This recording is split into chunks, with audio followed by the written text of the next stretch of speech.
Hmm. Wuthering Waves is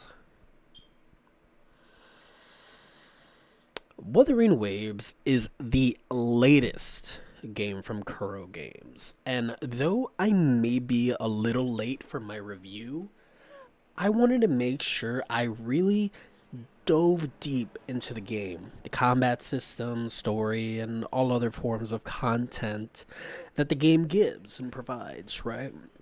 And with that, I can without a doubt say that Wuthering Waves is an absolute fucking amazing game.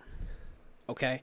It's not perfect by any means, but it's also leagues above other games that I've played that are free to play, that being Genshin, Lost Ark, and plenty of other free to play games that I won't even bother mentioning because I haven't played them in like so long. So, just to start off with, I want to give a little bit of a background for myself. My first real MMO, which, you're probably thinking this is a gacha game, a story mode, like single player, pretty much. Why are you talking about an MMO? Well, it's important to talk about that. I do have. That is my background, right? So, my first real MMO was Lost Ark, another free to play game that, if you've played it before, it is incredibly predatory, not only monetarily but also time wise. Whereas Lost Ark feels like you need to have a second job just to be able to progress anywhere, and on top of that, you also need to spend money to progress anywhere. Like, if you've gotten to 1630 and above, you know that A, we didn't have enough time to actually get there before Thaymine release, and then B, the time that you had to put in consistently is just insane. And then the money that you had to put in on top of that, all I'll say is that Wuthering Waves does not feel this way. It doesn't give me that feeling where, you know, oh, I have to consistently play in the game or else I'm going to fall behind. I don't feel that way, to be honest. I think, in my opinion, it respects your time and your wallet significantly more than a game like Lost Ark or a game like Genshin at that point. And mind you, for me, the reason why I couldn't keep playing Genshin was because of the combat system. It was too stale, the story was boring. I just couldn't deal with it. Now, you're probably thinking, why are you comparing a gacha game to an MMO, especially a single player one? It's like comparing apples to oranges. I mean, yeah, you're right. It is. But the reason why I bring it up is because at the end of the day, both games aim to do one thing, and that is to make money.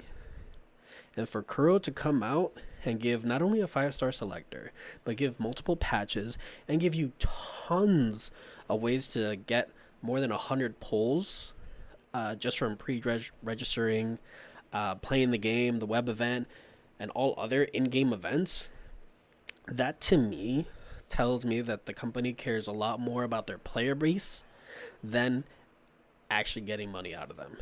And they know that, hey, if you take care of your players, they're going to be wanting to spend more money. It's actually insane how that works. Not only that, but it's incredibly accessible to everyone. And that's something that I appreciate. Playing Lost Ark, if you're a new player right now, you are significantly behind.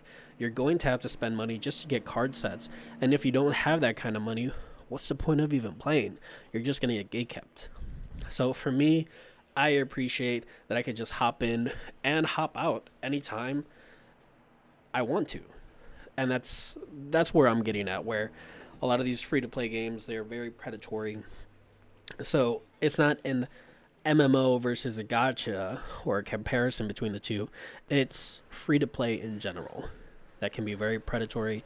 And Kuro Games is definitely trying to step away from that. And I like it. Anyways, let's get started with the actual review, right? I'm not going to dive too deep into the combat because everyone seems to be in the consensus that it's fluid, amazing, and practically flawless. I actually want to talk more about the RPG systems that are actually involved in the game that complement the combat and the overall gameplay.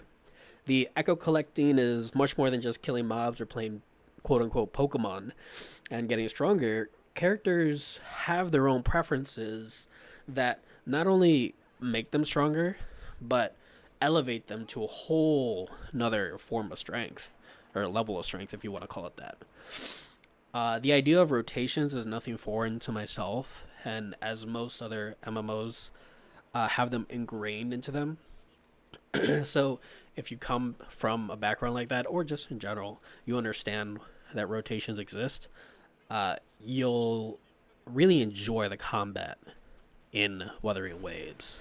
The thing that really took me away from Genshin and like really wanting to dive into it was the fact that, in my opinion, and this is probably such a basic simplified version of it, is you just press two skills swap out, two skills swap out.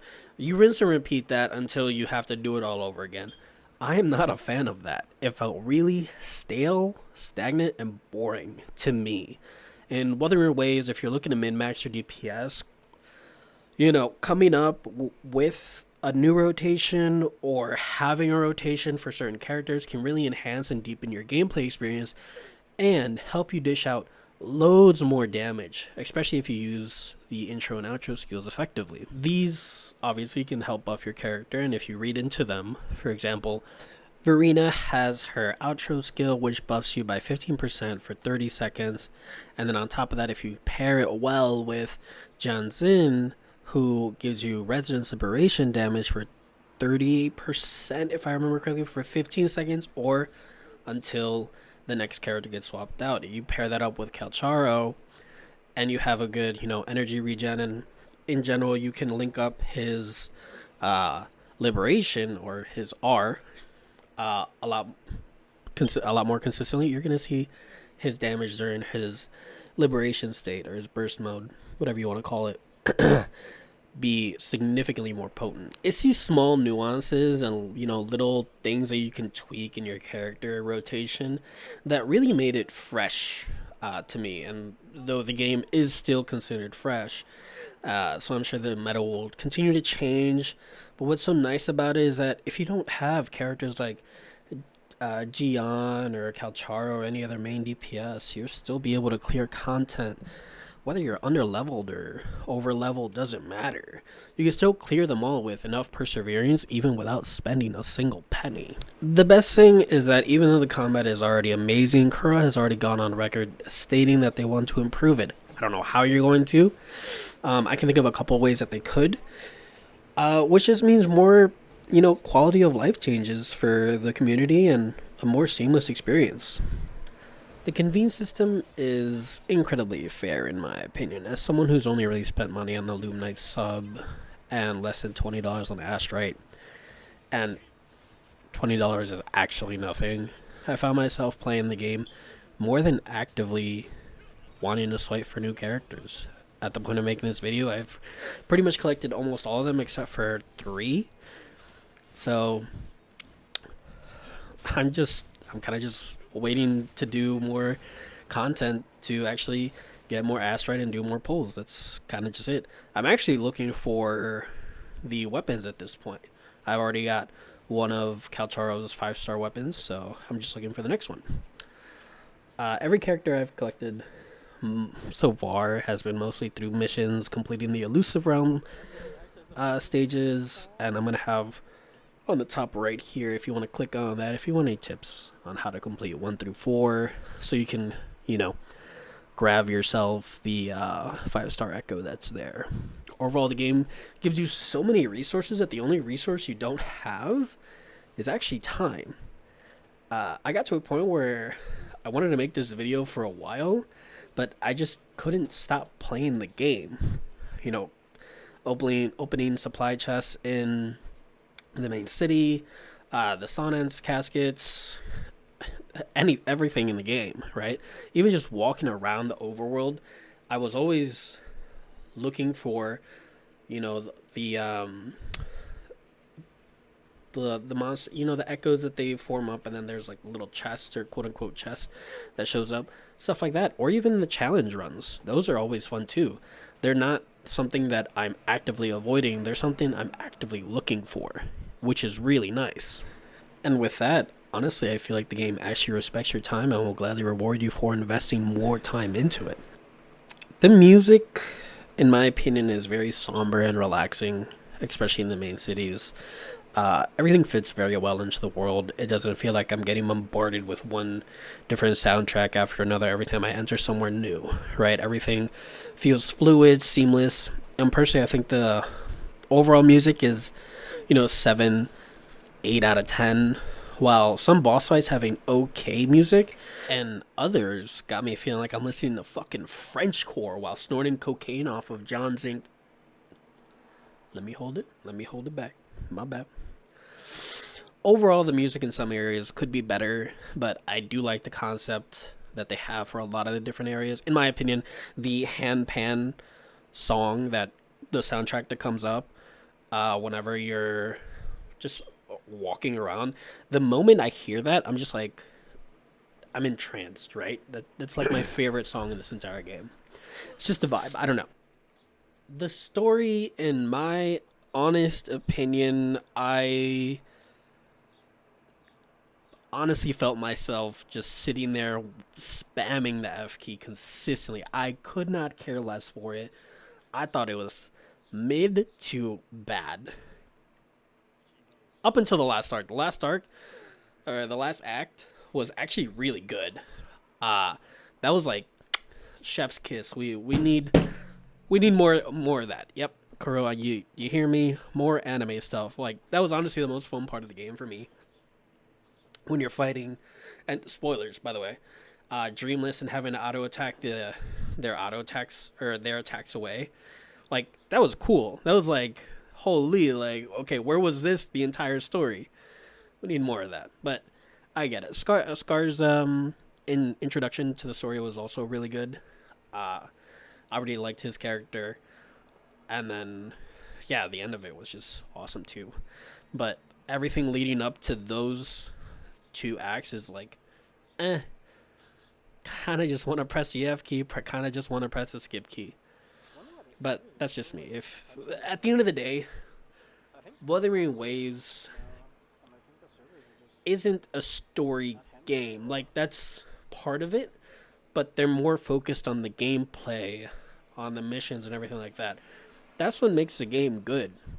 The fact that they're not 100% focused on, you know, the story and they're focused on everything else that makes the game perfect, or at least close to it.